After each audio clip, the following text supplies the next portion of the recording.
Boa noite, paz e graça, tudo bem? Hoje eu gostaria de estar trazendo uma reflexão em relação ao matrimônio, tanto do lado a responsabilidade da esposa, quanto a responsabilidade do marido, com o texto de Efésios, capítulo 5, do verso 22 em diante.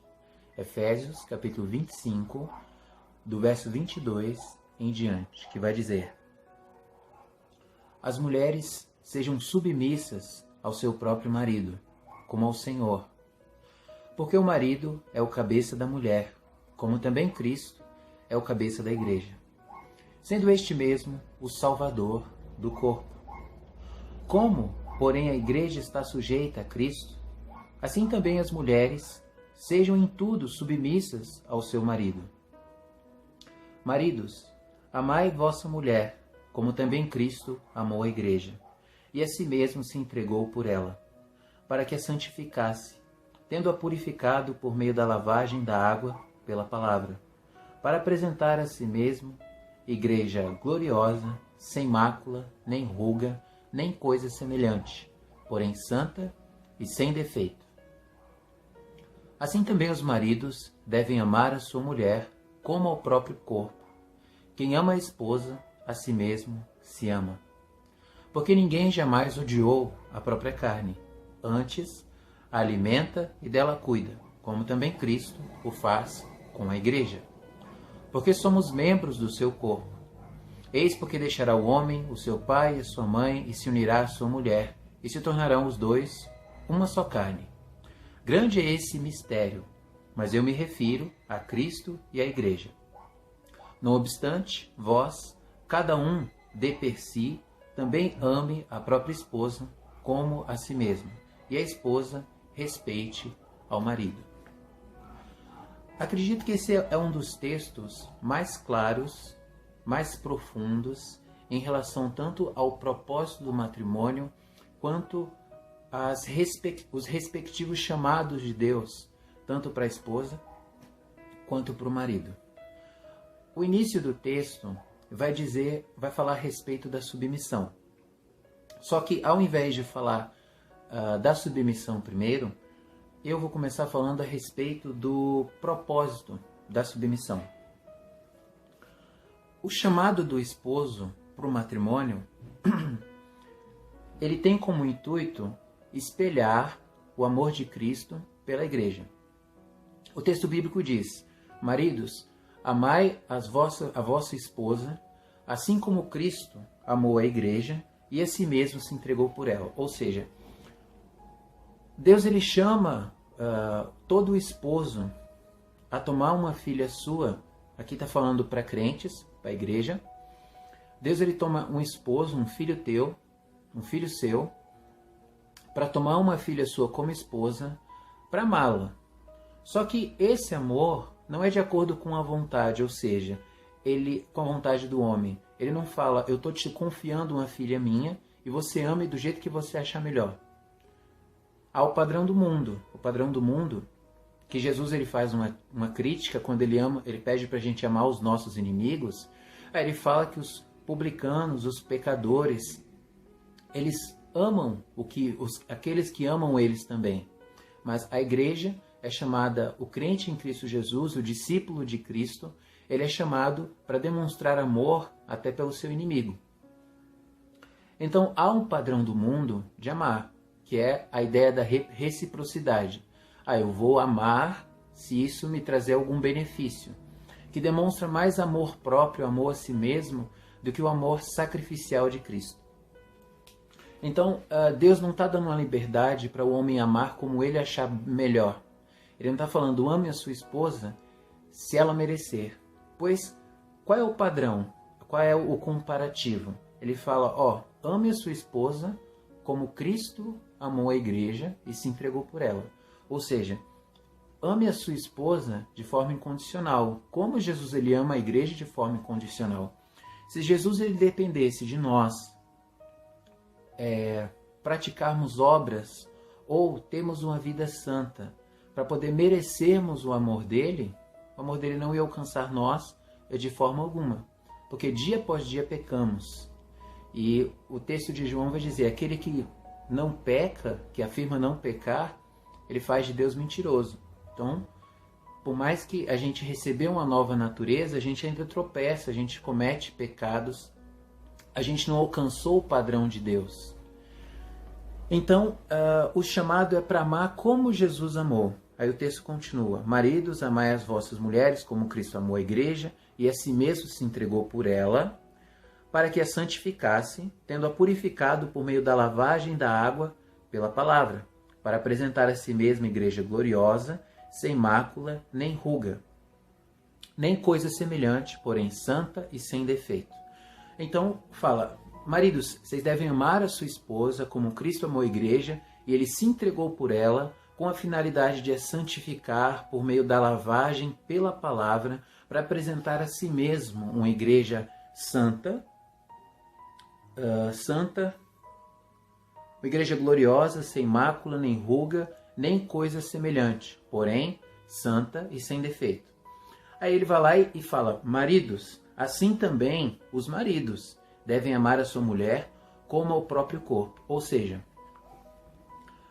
o marido ele é chamado para amar a sua esposa como Cristo amou a igreja, tendo como maior objetivo a santificação de sua esposa. Ou seja, você, marido, você é responsável, você é chamado para ser cooperador com Deus para a santificação de sua esposa. Você é chamado para formar a mulher que é descrita em Provérbios capítulo 31, do verso 10 ao 31. Você é chamado para formar a mulher descrita em 1 Pedro capítulo 3, do verso 1 ao 6. Deus ele te chama como esposo para espelhar o que Jesus ele faz com a igreja, para santificá-la, sua esposa. Deus ele não entrega uma filha dele a você para você fazer o que você bem entenda. Ele chama você para amar uma filha dele tendo como principal objetivo a santificação dela, espelhando o amor de Cristo pela igreja. O texto continua, o verso 28, o verso 29.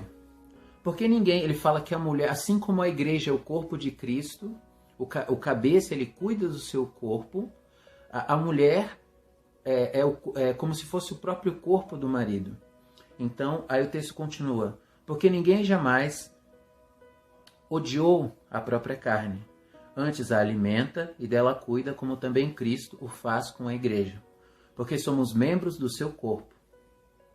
Eis porque deixará o homem o seu pai e a sua mãe, e se unirá à sua mulher, e se tornarão os dois uma só carne. Grande é esse mistério, mas eu me refiro a Cristo e à igreja. Aí ele fala: não obstante, vós, cada um de per si, também ame a própria esposa como a si mesmo, e a esposa respeite o seu marido. Ou seja, você é chamado para ser sacerdote do lar, amar a sua esposa, espelhando o amor de Jesus Cristo pela igreja e cuidando da sua esposa, tendo o mesmo cuidado que você tem pela sua esposa, como você tem por si mesmo. Vai falar que ninguém nunca odiou o próprio corpo. Antes ele cuida do próprio corpo. Então o marido é chamado a ter esse mesmo cuidado com a esposa. Se o meu corpo ele exige coisas e eu acho necessário eu investir nessas coisas que o meu corpo exige, o corpo da minha esposa também exigirá coisas. E eu não posso ser negligente, eu não posso olhar somente as minhas necessidades e não olhar as necessidades da minha futura esposa. Eu não posso fazer essa distinção. Eu tenho de ver que, assim como eu supro as necessidades do meu corpo, as necessidades do corpo da minha esposa também são importantes. Então, aqui é o chamado do homem. O homem ele é chamado para amar a esposa incondicionalmente, espelhando o amor de Cristo pela igreja. Qual é a posição da mulher? A mulher, como igreja, como parte do corpo de Cristo, ela não é privada de exortar. Ela não é chamada, somente para ficar em silêncio aprendendo. o texto bíblico vai dizer que em Cristo não há judeu, nem grego, nem homem, nem mulher. Então, há uma cooperação mútua. No ministério de Priscila e Áquila, o casal, quando eles encontram, no capítulo 17 de Atos, Apolo, quando eles encontram Apolo, ele conhece o caminho do Messias até João Batista e ele está arrazoando com os judeus e convencendo que Cristo ele é o Messias.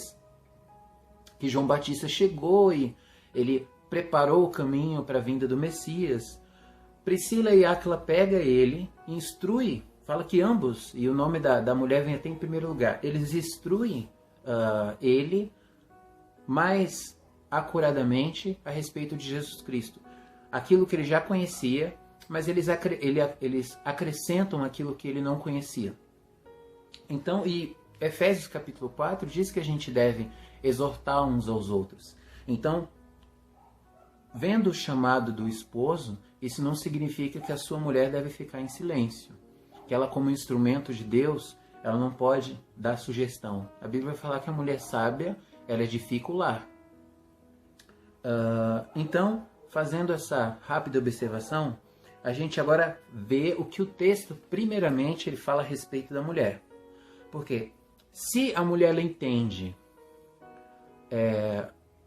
o objetivo pelo qual Deus ele exige que ela seja submissa ao esposo, que esse esposo ele vai pegar essa submissão, e uma submissão que o texto bíblico vai dizer que ela é como a igreja deve se submeter a Cristo, não em parte, mas integralmente. Essa submissão integral ao esposo, ele deve pegar essa submissão que Deus exigiu que a sua filha confiasse àquele que a tomasse como esposa. Ele vai pegar essa submissão e vai utilizá-la não para o seu próprio bem, não para o seu bel prazer, mas vai utilizar essa submissão para cumprir o seu ministério, que é amá-la como Cristo amou a igreja.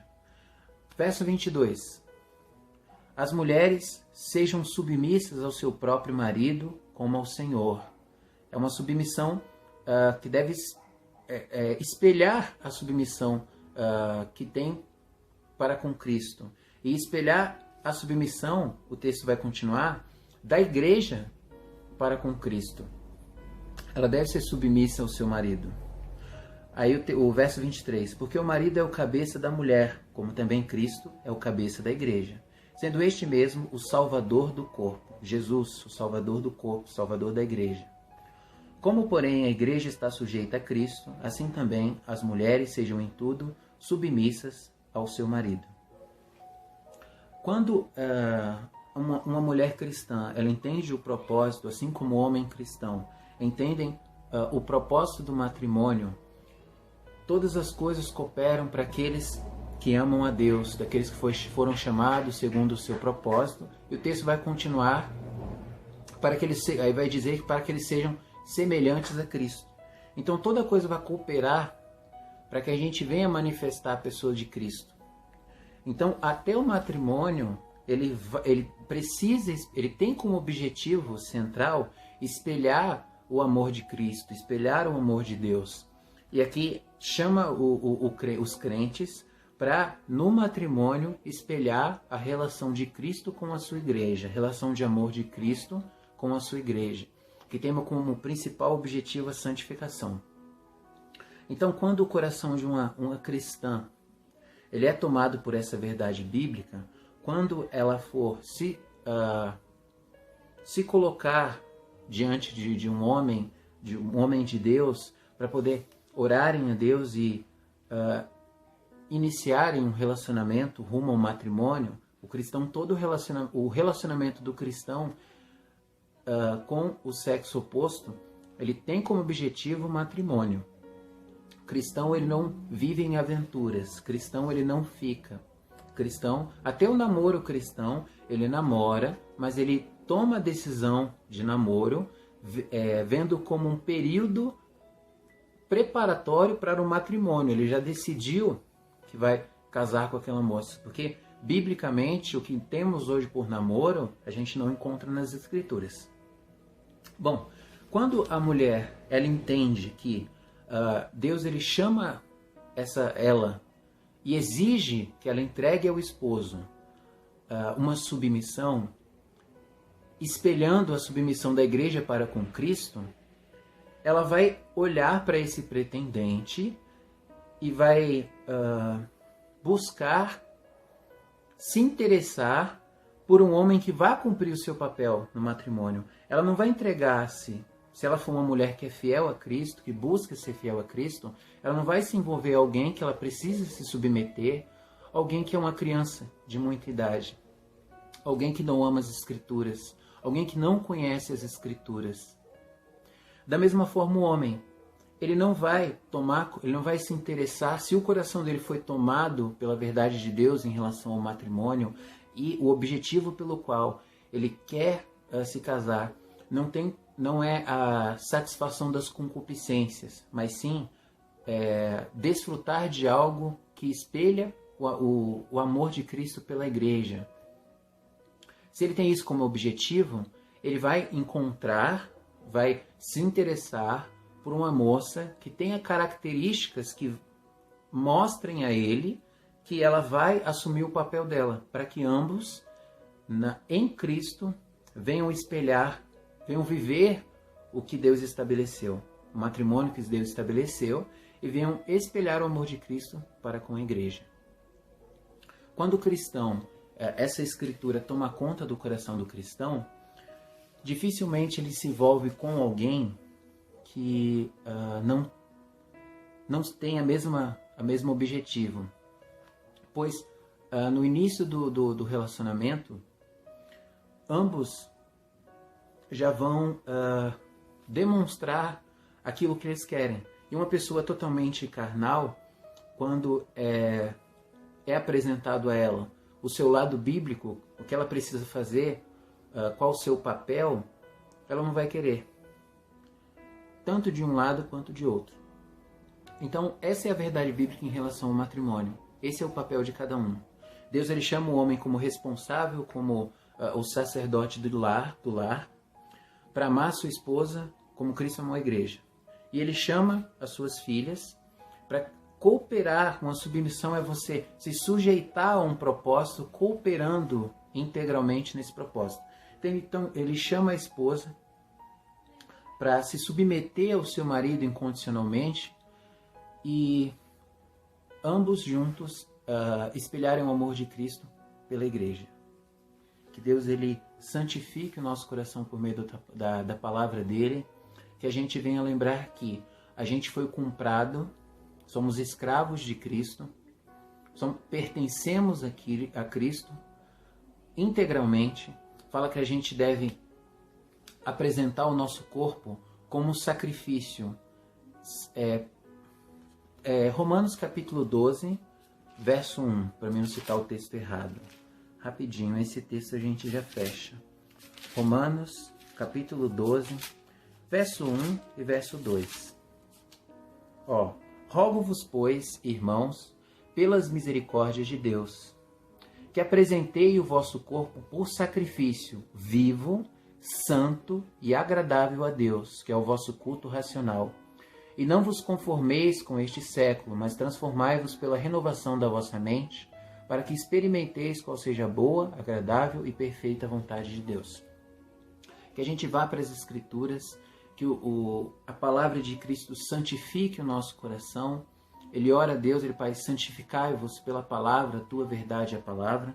Que as Escrituras santifiquem o nosso coração, para que a gente, em tudo, não somente no matrimônio, mas em todas as coisas, tenha como principal objetivo a glória de Deus, fazer a vontade de Deus, fazer a vontade de nosso Senhor. Eu ia citar o texto de Coríntios, mas com esse texto aqui de Romanos 12, 2, já dá para entender que a gente deve oferecer o nosso corpo como sacrifício a Deus. O nosso culto racional é que o nosso corpo seja oferecido a Deus como um sacrifício santo, agradável, e que a gente venha renovar a nossa mente para conhecer e experimentar a boa, agradável e perfeita vontade de Deus. Então que o Espírito Santo fale ao teu coração. Se você tinha uma ideia errônea, um objetivo errado em relação ao matrimônio, que você venha lembrar o preço que foi pago para nos comprar. O 2 Coríntios capítulo 5, verso 15 diz: e ele morreu para que aqueles que vivam, ou seja, aqueles que obtêm vida por meio do seu sacrifício, não vivam mais para si mesmos, mas para aquele que por eles morreu e ressuscitou. Então, o objetivo da cruz é nos dar um novo coração, nos redimir do pecado, nos dar um novo coração, para deixarmos de viver para nós mesmos e vivermos para Cristo e para a glória de Cristo. Pertencemos a Ele. Então, que a nossa mente seja renovada, para que a gente venha conhecer conhecer e experimentar a boa, perfeita e agradável vontade de Deus. Que Deus nos abençoe.